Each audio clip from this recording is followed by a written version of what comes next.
Boa noite, queridos. Mais uma quarta-feira para que nós possamos estudar a Palavra de Deus. Eu gostaria de convidar você a estudar comigo um pouquinho, a gente meditar um pouquinho, numa passagem do livro de Josué, capítulo 5, a partir do verso número 13. Nós vamos ler, abra sua Bíblia e nós vamos dar início então à nossa leitura. E sucedeu que, estando Josué ao pé de Jericó, levantou os seus olhos e olhou. E eis que se pôs em pé diante dele um homem que tinha na mão uma espada nua. E chegou-se Josué a ele e disse-lhe: És tu dos nossos ou dos nossos inimigos? E disse ele: Não, mas venho agora como príncipe do exército do Senhor. Então Josué se prostrou sobre o seu rosto na terra e o adorou. E disse-lhe: Que diz meu senhor ao seu servo? Então disse o príncipe do exército do Senhor a Josué: Descalça os sapatos de teus pés, porque o lugar em que estás é santo. E fez Josué assim. Irmãos, nós temos vivido um momento bastante singular, mas que, se a gente puxar pela memória, é singular para a nossa geração. Mas não é uma novidade em termos de história e história da igreja. Nós vivemos hoje um momento em que a morte pode estar muito próxima de nós ou de nossos queridos. Ou dos dois. E talvez com um número muito, muito maior do que a gente um dia imaginou. A gente tem assistido na televisão, a gente tem visto nos jornais, imagens de cidades da Europa, dos Estados Unidos, desertas. As pessoas estão levando muito a sério o isolamento social. Nós temos visto líderes mundiais, especialistas em diversas áreas da medicina, dizendo: nós não temos como combater essa doença de forma eficaz. A coisa mais eficiente que a gente tem no momento é retardar o contágio. Então a melhor forma é o isolamento social. As pessoas não se encontrarem para não passar esse vírus para frente. Então as cidades estão ficando desertas. Pessoas que há um mês, 2 meses atrás, líderes que disseram que isso era uma bobagem, que isso não era sério, caíram doentes. Foram colocadas em UTIs, foram entubadas. É sério. Hoje, nós temos notícias no Brasil de que o sistema de saúde do estado do Amazonas entrou em colapso. Que o do Rio de Janeiro e de São Paulo estão bem próximos disso. A gente tem visto autoridades mandando construir hospitais de campanha, parques de exposição, outros espaços se tornando hospitais. A gente tem visto instituições financeiras fazendo doações, grandes doações. A coisa é séria, muito séria. Só mesmo um translocado poderia imaginar que isso não é sério. Só uma pessoa sem bom senso. E nos assusta muito, nos assusta muito.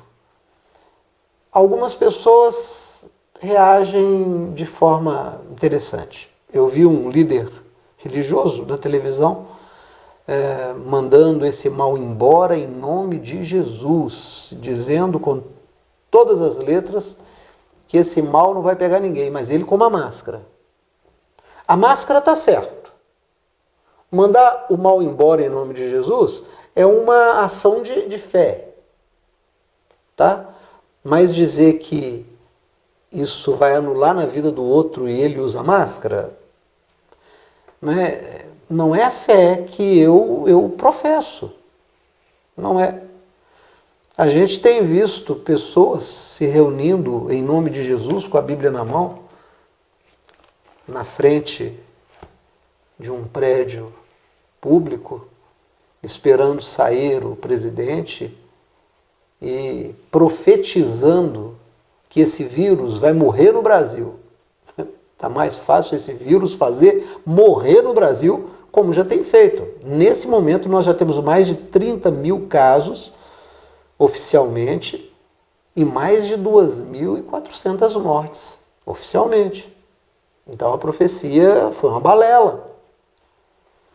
A gente tem visto pessoas não se reunindo no templo, mas se reunindo nas casas, com pequenos cultos, como se isso fosse um gesto de fé, de confirmação de que Deus é com eles e que não vai acontecer nada. Lembra muito aqueles grupos religiosos nos Estados Unidos que pegaram aquela palavra que diz que a serpente não lhe fará mal se você estiver em fé, e começavam a pegar serpentes venenosas na mão, foram picadas e morreram. O texto que nós lemos, nós encontramos um homem de fé. Quem é o homem de fé? Josué. Josué recebeu de Deus uma comissão, um chamado, aceitou. Em dado momento ele está ali avaliando a sua vida, avaliando a missão que tem, que Deus lhe propôs, e aparece um anjo do exército do Senhor diante dele. Qual foi a pergunta que ele fez? Você é dos nossos ou dos nossos inimigos? Você está conosco ou está contra nós? Jesus pega essa palavra e ele coloca de uma outra forma. Ele diz assim: quem comigo não ajunta, espalha. Quem não é por mim, é contra mim. A pergunta que eu e você precisamos nos fazer é: quem somos nós? Que tipo de cristãos nós somos? Qual é a nossa religião? No que nós acreditamos? A partir dessa pergunta, nós temos que fazer outra pergunta. É uma outra pergunta que também é explicada com pequenas perguntas dentro dela mesmo. E esse outro, que parece comigo e que tem também uma espada na mão, é dos nossos ou é nosso inimigo? O Brasil é muito grande. A fé cristã, pentecostal e neopentecostal está pulverizada. Tem gente que acredita num monte de coisa, mas que não age do jeito que a palavra diz que tem que agir. Tem gente que força a palavra porque ela diga o que eles queiram. Tem gente que sequer pensa.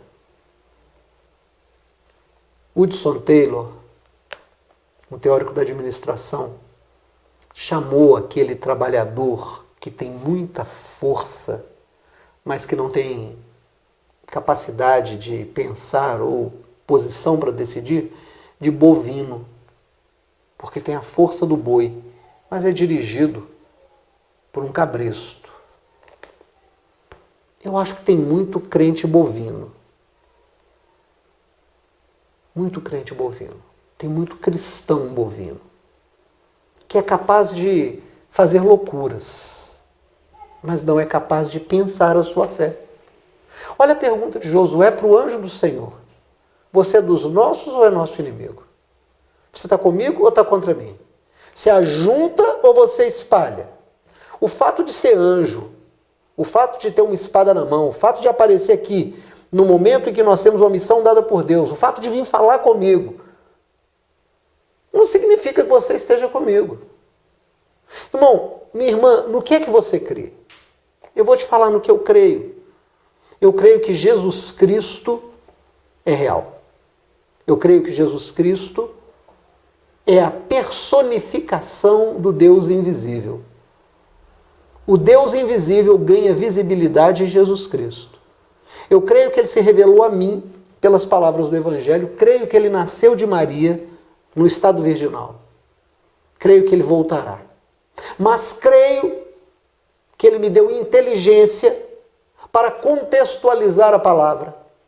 Ele me deu inteligência para julgar todas as coisas e reter o que é bom. Se eu vou julgar e reter o que é bom, é porque tem algo que não serve. E o algo que não serve parece com o que serve.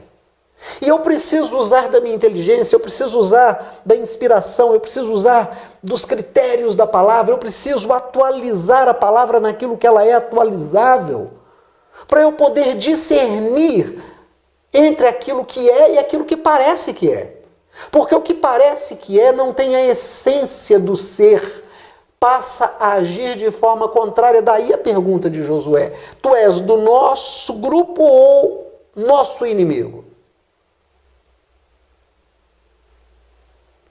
Nesse momento, não importa se quem fala é um líder de uma grande igreja de 50 mil pessoas, é um líder de uma denominação com trocentas igrejas, como dizem por aí, se é alguém que já esteve na frente da marcha ou atrás da marcha ou não passou marcha.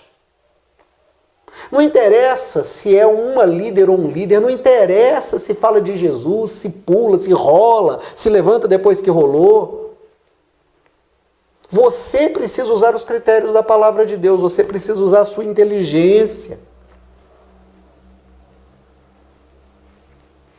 O fato de alguém ficar por aí repetindo João 8,32, conhecereis a verdade, ela vos libertará, não significa que é do nosso exército. Não significa. O que significa que anda conosco é se crer como nós cremos. Eu creio que a palavra de Deus me orienta a não dar prejuízo para ninguém. Eu creio que a palavra de Deus me orienta a ter uma vida de simplicidade. Eu disse no começo que o que nós estamos vivendo é algo que nós não esperávamos, mas que não é desconhecido da história da igreja. Estamos em isolamento, mas a igreja já esteve em isolamento. A igreja já foi perseguida.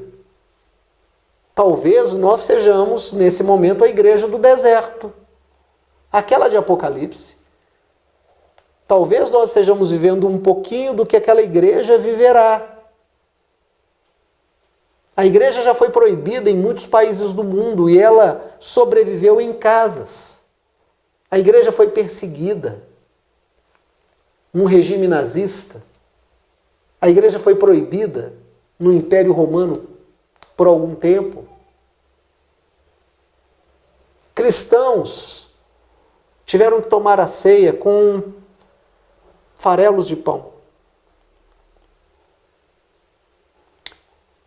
Nós já tivemos no seio da igreja a morte de muita gente. O povo de Deus viu seus filhos sendo mortos, crianças de menos de 2 anos.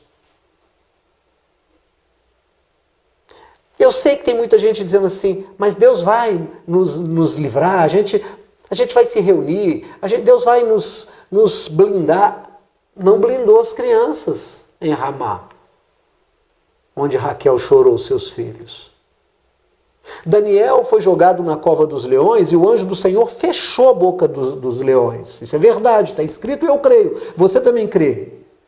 Mas nós sabemos pela história da igreja que o Império Romano jogou muitos cristãos para as bestas feras, para os leões. E Deus não fechou a boca daqueles leões, eles foram comidos. Nós sabemos que Sadraque, Mesaque e Abdinego foram salvos da fornalha do rei Nabucodonosor. Mas nós sabemos também que muitos cristãos queimaram amarrados em postes, iluminando as noites de Roma. E Deus não apagou aquela fogueira. Eu creio que Deus tem o poder de livrar a mim, a minha casa, a minha igreja e você do poder desse vírus. Mas eu creio também que Ele pode não querer fazer isso e talvez eu seja vítima dele, talvez você seja, talvez algum dos meus ou talvez nós todos. E Deus não será menos Deus. E eu quero te dizer que uma das coisas que nos diferencia daqueles que parecem cristãos é que nós podemos olhar para a morte e dizer como Paulo escreve: onde está, ó morte, o teu poder? Porque eu te venço pela promessa que eu tenho. aquele que morreu e ressuscitou, Jesus de Nazaré, o Yeshua HaMashiach, disse que se eu crer nele, como eu já creio, ainda que eu esteja morto, ele me ressuscitará. E para provar isso, ele ressuscitou a si mesmo. Eu não quero morrer de coronavírus, mas se tiver que ser, eu vou olhar para frente. Pode ser que eu esteja até me contorcendo em dores, mas o meu coração estará firme com o Senhor. Eu quero te falar em nome de Jesus, faça o que as autoridades sanitárias do Brasil, pelo menos até anteontem, não sei hoje o que estão dizendo daqui para frente, mas até ontem, disseram que é importante, que as autoridades de saúde estão dizendo, fique em casa, use máscara, lave as mãos, faça tudo que você já sabe, está cansado de saber. Leve isso a sério, obedeça. Mas guarde no seu coração a promessa de que você tem vida eterna com Jesus. Isso nos distingue de outros que parecem cristãos. Não guarde o medo no seu coração, não precisa ficar ansioso. A igreja já passou por coisas assim. A igreja já passou por coisas assim. Esse é o momento em que nós queremos e devemos querer, e devemos fazer, devemos trazer à memória aquilo que nos pode dar esperança. As misericórdias do Senhor são a causa de não sermos consumidos.